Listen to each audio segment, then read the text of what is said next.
But then she sees a ghost, and now it's haunting her. And when it appears, it goes scritch, scratch.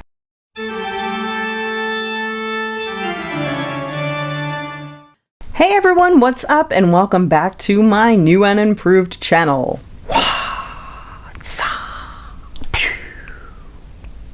Today I'm going to be talking about some spooky reads for October because I know a lot of you guys are readers and you've asked me to do this video a long time ago. And I'm an avid reader, as I know a lot of you guys are too. So I thought I would recommend 5 of my favorite spooky books that I have either read recently or in the past that really stood out in my memory, and they are perfect for the month of October because they give that kind of feel, just like spooky ambience, you know. And speaking of spooky ambience, we are going to be lighting our Bog Witch candle, brought to you by Underworld Connection. That's me, in case you didn't know. If you want one of these for yourself, it smells like ginger and patchouli, and it is a delightfully creepy scent. So if you want to get one of these for yourself, and I do recommend that you do, or browse the other candles that we've got, the link to my candle shop, Underworld Connection, is in the description below. So my first book recommendation is one that I read a long time ago. Don't remember how long, several years ago. He quickly became one of my favorite authors, and I still don't know how to say his last name. But the name of this book is The Night Gardener, and it's by Jonathan Auxier. Not sure, but it's spelled A-U-X-I-E-R. The Night Gardener was his first book, and he went on to write Sophie Quire, Peter Nimble, one about a monster, and the one about the monster made me cry. Like, it was really good. Sophie Quire, Peter Nimble, and the one about the monster that for some reason I can't remember. Sweep. It's called Sweep. That's what it is. They're all really, really good, but they're not really spooky. This one, on the other hand, spooky city, okay? I remember being so spooked by The Night Gardener, and I stayed up way past my bedtime many nights in a row reading this. I was so into it. So without giving too much away, basically these 2 orphans, they go to work in this house as servants. It was a long time ago, so just keep that in mind. There's creepiness going on. There's this big tree. I'm just going to mention the big tree, okay? I don't want to tell you much about it because you have to be taken on the journey for yourself. This is a middle grade book. Everything I recommend is going to be middle grade because that's all I read. I'm not a fan of heavy adult themes like grotesque imagery, gore, sexual plots, things like that. I love the adventure, and trust me, if you don't read middle grade, you are missing out on such a wonderful genre because there's no adult elements in it. It's focused purely on story and adventure, and they're packed with them, and they don't hold back on the creepiness. If you think that they're watered down for a younger audience, you are mistaken, my friend. So I recommend The Night Gardener by Jonathan Auxier. You could probably find it online, I assume, and he's still actively writing books, and I buy every single one as soon as they come out. The next one I want to recommend is one that I recently read. In fact, this is one that JJ selected for me as on a birthday trip to Barnes & Noble, and I never would have picked it for myself because I wouldn't have noticed it. But it is called Scritch Scratch, and it's by Lindsay Currie. And let me tell you what. I read this in 3 days. That's how good it is. If I can't put a book down and I'm forsaking the rest of my life because I'm buried in a book, you know it's good, okay? So Scritch Scratch, oh boy, it's eerie. It's very eerie, and it's so creepy, but it has such a great story. And the thing that I like the best about the story in this particular book is that it's based on factual events. I looked it up. I looked stuff up as I was reading this book. I Googled it, and everything is accurate. So I thought that was a really, really cool thing that Lindsay Currie did. She took an actual historical story, an event, and people, and wrote them into a story into this book. Basically, this girl, the main character, Claire, her father is obsessed with paranormal stuff. He runs a ghost tour with his own little bus and everything. And, Claire, she's like a skeptic. She's like, this is stupid. Your ghost tours are dumb, Dad. Like, you're super lame. But then she sees a ghost. and now it's haunting her. And when it appears, it goes Scritch Scratch. It's really freaking creepy. So she's got to like figure out who the ghost is, where they came from, what the story is, try to figure out how to, you know, quiet the restless spirits, so to speak. But it's just a great read. I mean, even if you're not in the mood for something spooky necessarily, it's still a really good read. It's a fantastic story. And I went on to buy all the other books that Lindsay Currie wrote because I'm like, you know what? That sold me. Another one that I recommend. I read this one a long time ago as well, but it's wonderful. This is Nightmares by Jason Segel. Yes, the actor Jason Segel, also with the help of Kirsten Miller. And there are 3 of these. This is the first installment, but it is, in my opinion, the best one. The other 2 are great as well. Jason Segel wrote a book. 3 books. Who knew? But yeah, this is actually really good. And it's a middle grade book, of course. So without giving too much away, in this series of books, there exists a portal into the dream world. And the nightmares can escape if the portal is messed with. You know, it's compromised, so to speak. And someone is supposed to be guarding the portal. Doesn't go well. For a moment or 2, stuff happens, but it's really fun. It's actually really funny. There's really humorous moments. It's a really great story. It's also very creepy. The imagery is spooky, and yeah, it's just a great story. And I was very surprised to find out that Jason Segel, the actor, that goofy actor from Forgetting Sarah Marshall, wrote a middle grade scary story. I'm just as surprised as you are, but it's a really great book, and I do recommend it. And the other 2 as well. They're all good. I'm saving the best for last, by the way, so hang in there.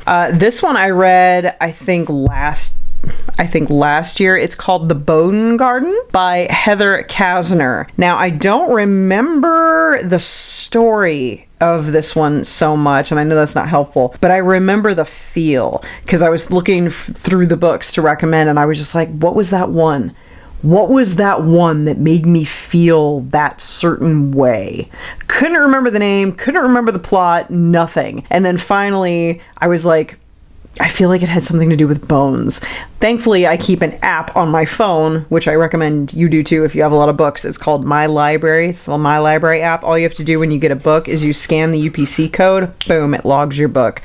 And that's how I have to do it, because I have almost 700 books and I don't want to accidentally double buy books, which has happened, which is why I started keeping track of them, because I have a lot of books. This is just a fraction of them right here behind me. So I went into my app and I typed in bone, hoping that would turn something up. And I have 3 books with the word bone in them, of course. But this one came up. I'm like, The Bone Garden. Yes, that was it. So this one's really unique. I remember it was very unique. The story was good, even though I don't really remember what it was. But it was very creepy. It was very creepy. There's like this girl... Without giving too much away, I don't want to spoil it. It's like I want you to experience the book the way that I did, with knowing nothing whatsoever about it. So what I do remember about the story, I'm not going to tell you because I want you to discover it on your own. But it's unique. It doesn't follow the formulaic, like, adventure scary plot, thing. It's a very unique story. It gave me the creeps. It was very creepy, and it's the perfect book for the spooky season, just to get you in that like sort of unsettled, eerie mindset. I loved this one. This is another one that I read cover to cover. I could not put it down. So it's really, really good. I recommend The Bone Garden by Heather Kassner. And last, but certainly not least, this is another one that JJ picked out for me. And if you're new here, JJ's my boyfriend, by the way, of 5.5 years now. Love of my life. Thank you very much. He definitely knows me, because I wouldn't have picked this one for myself either. But he grabbed it and he's like, this looks like something that you would like. And I was kind of skeptical, and I'm like, I don't know.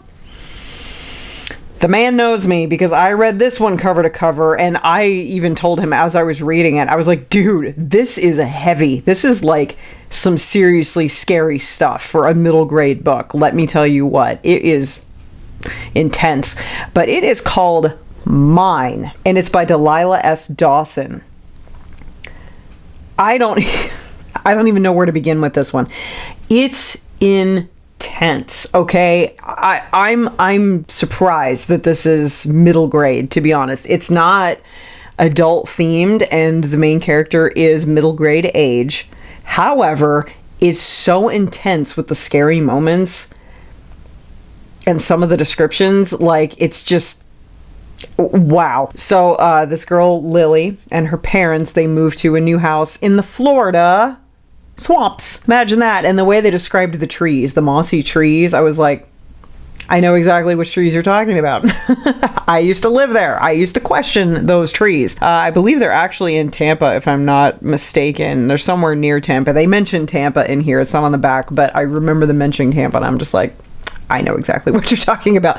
So they move into this house, and the fellow that it used to belong to, or whoever it used to belong to, I don't actually remember specifically, but they bought it cheap, and it was a hoarder house. So it's like disgusting. So they have to like clean out the house. And I know that's not the scary part, but something about that, that's very unique, because most of the time when people, they move into a new house in a book, it's like a big scary mansion or a big spooky house or whatever. This one was just a disgusting house in the middle of the Florida swamp, and it's hot and muggy and gross and smelly, and like they have to clear all this stuff out. Stuff unfolds while that's happening, and well, a lot of haunting going on is what I'm gonna say, and it is intense. It's super intense, so it's really scary. So if you really want to give yourself the shivers, I'm telling you, nighttime, alone, under the blanket with a flashlight, this book right here, Mine by Delilah S. Dawson, absolutely 100%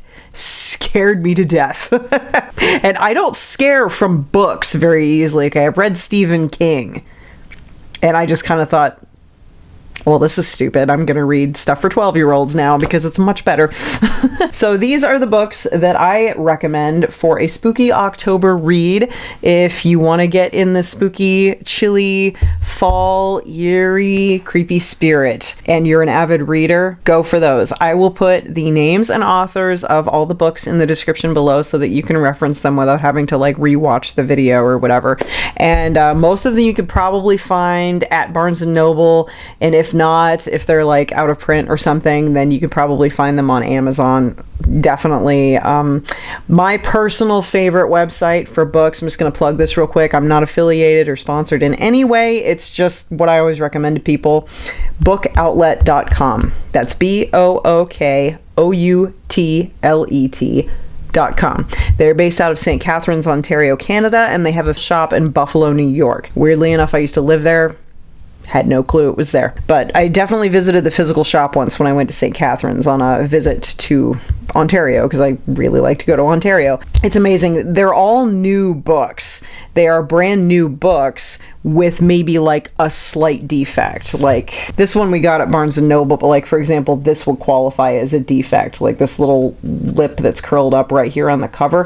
They put a red dot on the bottom and they mark it down substantially, and you can get it for like $3. $4. I'm talking cheap books, and they're new. They're not used. They're not dinged up. They're not beat up. Nothing. Bookoutlet.com. If you're an avid reader, go shop on there, and you can make an account. You collect points. You collect coupons for money off. They run sales all the time. That's where I've gotten most of my books. So again, not sponsored, not affiliated.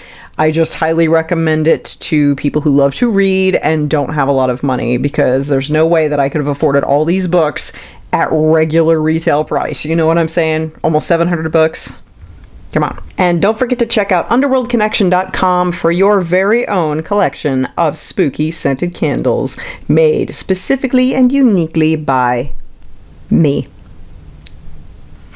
This one smells really good. I hope you guys enjoyed that. Let me know your thoughts and opinions down below. What kind of books are you reading this month to get yourself in the spooky mood? I would love to know. More book suggestions, please send them my way. I do loves me some spooky books, especially middle grade. I'm willing to branch out if it's worth it, but I don't like a bunch of gore, a bunch of violent imagery, and I don't like sexuality. I just don't want to read it. It's not my cup of tea. I like the spooky little wholesome adventures, while still telling a really good story. And middle grade does it for me. So I will see you guys next time. Let me know what kinds of videos you want to see pop up on this channel now that I'm reviving it again. I hope you're staying safe out there. So be good, take care, stay safe, and I will see you next time. Okay, bye.